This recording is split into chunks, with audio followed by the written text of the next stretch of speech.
What's up, guys? Silver here with another Halo Master Chief Collection Achievement Guide. This time we're doing part 12 of our Halo 2 LASO run. This is High Charity, the second to last mission. The last mission we play is the Master Chief. So to start this up, we're going to start by running to the right side. And once we see some enemies start running at us, we're actually going to jump to the left side. We're kind of drawing them over to the right side, then jumping to the left. So once we see these guys come over here, we're going to jump to the left, and we're going to jump up onto this Pelican wing. You can see there's some frags behind the Pelican. We're going to jump up onto the wing to the other wing, drop down. There's a rocket launcher here. We're going to grab the 4 frags. So we have a rocket launcher, the carbine we spawned with, and 4 frags. We're going to stay on this Pelican for a little bit, and you can see a Pelican is scripted to fly over this Pelican and actually drops off 2 carrier forms. So we're going to use those carrier forms for shield. You want to walk up to them and then crouch and smack them because they do fall over towards you sometimes. So if you try to smack them in the head, they may have already dropped down and then you miss them. So make sure you smack them down low, and then we're going to jump off the back of the Pelican and towards this door. We have double overshield. We're going to move to the left and throw 3 frag grenades into the left corner. That will help prevent the brutes from moving towards that section. Jump onto this geometry so we can jump up over the entire thing. Then we're going to throw a plasma grenade down at the ground in the doorway to prevent the brutes from moving towards us. They'll probably still get some shots off on us, but we have double overshield, so we should be able to make that pretty consistently.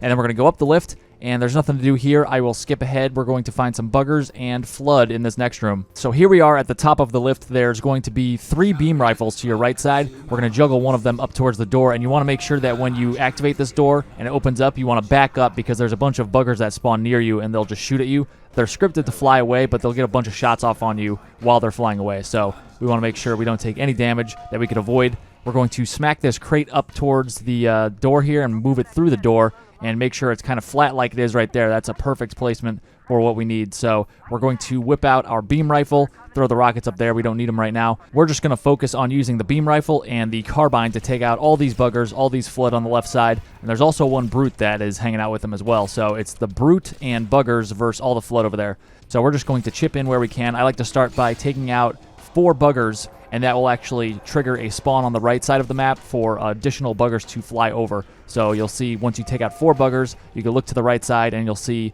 a group of more buggers flying in from the right door over there. So for this particular fight, there's not going to be any more buggers that spawn in aside from the ones that we just got to come in. There are going to be some more flood that come in. They come in from that doorway to the left of the fight that's happening right now. So they'll just waltz in once all the flood die.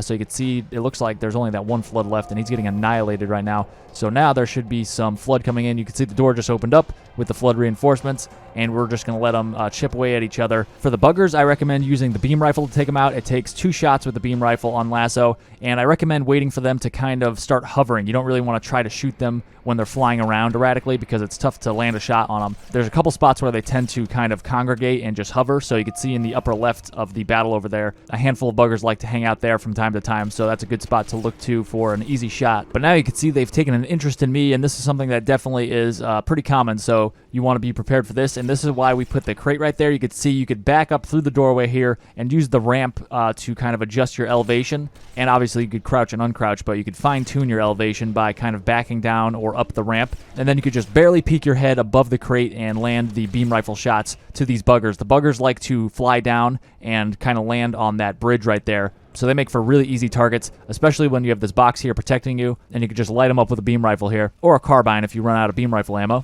But you can see this final bugger is more stubborn than the others. Once you've killed everyone except for one bugger, the final bugger tends to hover and not drop down nearly as much as his friends did, because I think he learns, like, hey, that's not a great spot for me to go. So he kind of just hovers there, and you have to kind of poke your head out and risk yourself a little bit more to land that final bugger kill.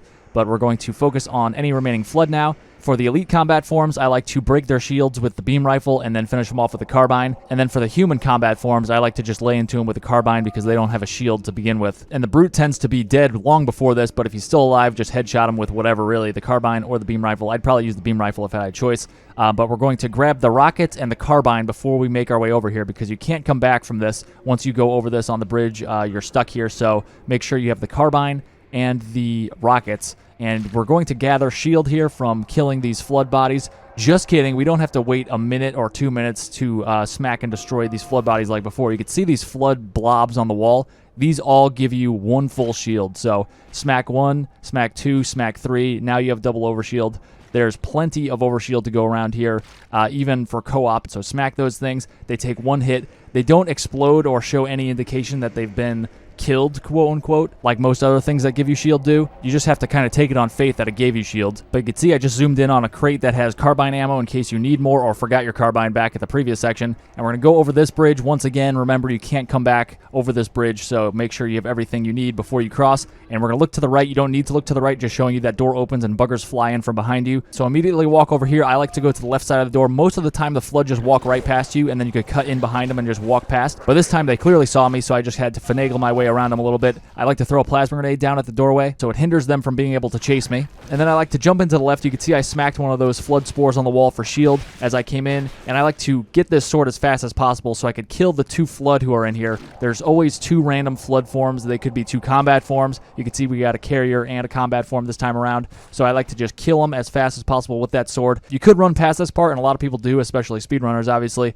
But by dealing with these 2 measly flood forms, we'll A, be able to get our shield back, and then B, be able to get a checkpoint right after that. So it's a lot easier to just do this real quick. But you can see I'm trying to get my shield back up from these flood spore things on the wall again, and I'm actually not getting any shield from these things anymore. And the reason for that is because the carrier form that we killed, he actually blew up and exploded right next to these things. So the explosion from that carrier form took whatever health that these things had on the wall and killed them, basically. So we cannot get any more shield from these guys. But luckily over here, there's some more flood spores that were not affected by the explosion. So if you notice a grenade or a carrier form exploded or a rocket went off near one of these groups of flood spores, be aware that those are probably dead now, but you could always look around and find plenty more. There's a bunch throughout this level. But now that we've killed everyone in here, we have full shield and we have our sword and rockets. We're going to just hang out on the left side of this doorway momentarily. That will give us a checkpoint and spawn in the enemies that are in this next hallway. I'm going to poke my head through the doorway there just to get the enemies to move forward, and they usually move all into the next area. So at this point, we're just going to go back into this corner here on the left and just wait for like 30 seconds.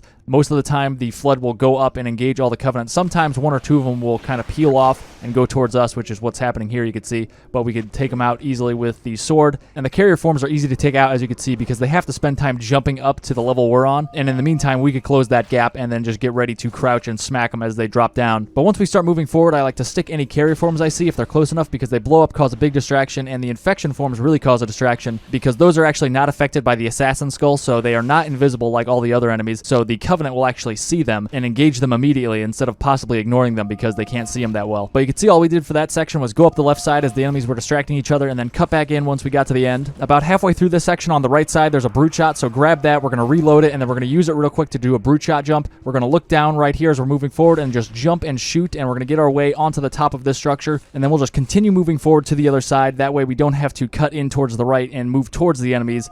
We could actually just kind of move straight through this whole area. And you could see on the other side, even if we took a ton of damage, there's a bunch of these flood spores on the wall. You could see those small ones I mentioned don't actually disappear or show that they've taken any damage whatsoever. There's no indication visually. But these kind of bigger chunks, they actually just totally disappear, indicating that you have damaged them and destroyed them, and you now have a shield. So at least those slightly bigger chunks are offering some feedback. But for this room, we're going to do the same brute shot skip as before. I like to jump on the crate for this one and do the same exact thing. Just jump, shoot, and get up to the top here. And we're going to just walk across to the other side. This room is filled with a bunch of flood and buggers eventually, so we're just totally skipping that whole area. We actually despawned some enemies as well by moving forward as fast as we did. And obviously this door is locked over here, but I like to just go all the way to the end there just to make sure no enemies spawn in, because if you go too slowly into this area, enemies spawn where I just went to, so I like to just make sure they're not going to spawn in by going over there myself. And you can see there's a ton of these spore things on the ground, so we're going to make sure we have full double overshield before we go up the lift on the left.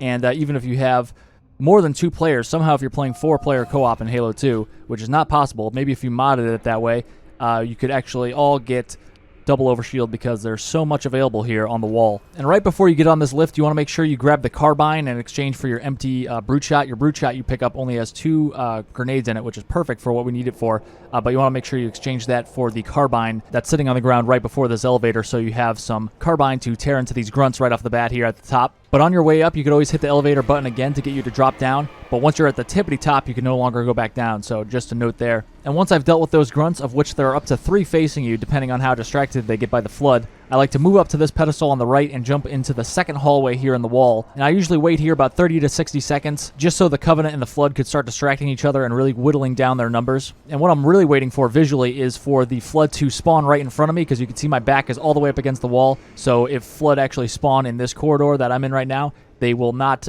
see me or sense me. They'll just kind of move forward and away from me. Or if they spawn in the hallway that I could see on the other side of the room, I could see them walk down and into the main part of the room, and then I'll take that as a cue that I could start moving forward because there's a fresh wave of flood that the Covenant are now distracted by, and I could kind of cut in behind them as they're distracted by the enemies on the other side of the room. So that's what I'm waiting for, and it usually takes 30 to 60 seconds like I mentioned, but it actually didn't happen at all this time around, so after 90 seconds I just decided to go for it at this point. So I'll cut ahead to that in a second, but I just wanted to point out that you could get shield from obviously the enemies if you melee them, but there's also some more flood spores, particularly at the end of this hallway that I'm in the wall. That's one reason why I chose this one in particular, because on the opposite side of the room, that hallway actually doesn't have any spores in it. And to be clear, this hallway doesn't have any spores actually in it. They're just at the entrance to this particular hallway. You can see at the entrance there that I'm looking out at, there's a large flood clump to the right side. So in that general area to the right and left. And obviously there's these decorative anti-grav generators in the middle of the room, which you could destroy the base of for shield as well, like we did in Gravemind. So I skipped ahead slightly, and I'm going to move out and start looking at the situation down here. Cautiously poke your head out and see what's going on.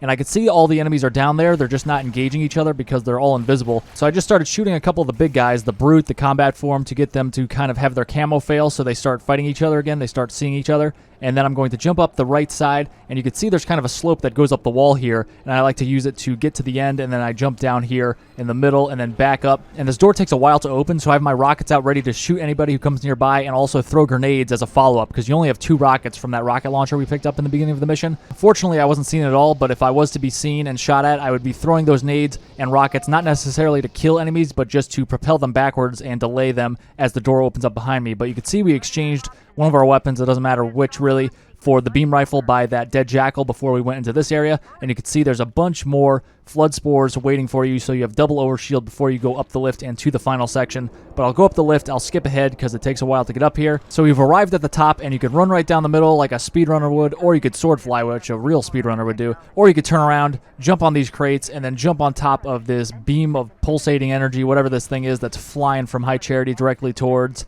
the Dreadnought in the middle of the city. And you can get on top of this thing and just run to the end, basically. You do want to probably take out the Jackal Sniper, who is down at the far end. So you could use the beam rifle that we picked up from that dead Jackal at the bottom of the lift to take him out. Or you could shoot a rocket if you have any rockets left over, which I just did because it's a lot more entertaining to see him flying off the end there. We have made it to the end. One more mission to go. Last mission is Master Chief, though. So say goodbye to him. We'll see him in Halo 3. I'll see you guys next time when we tackle the final mission, The Great Journey. We're going to be back as the Arbiter, so I'll see you for that one.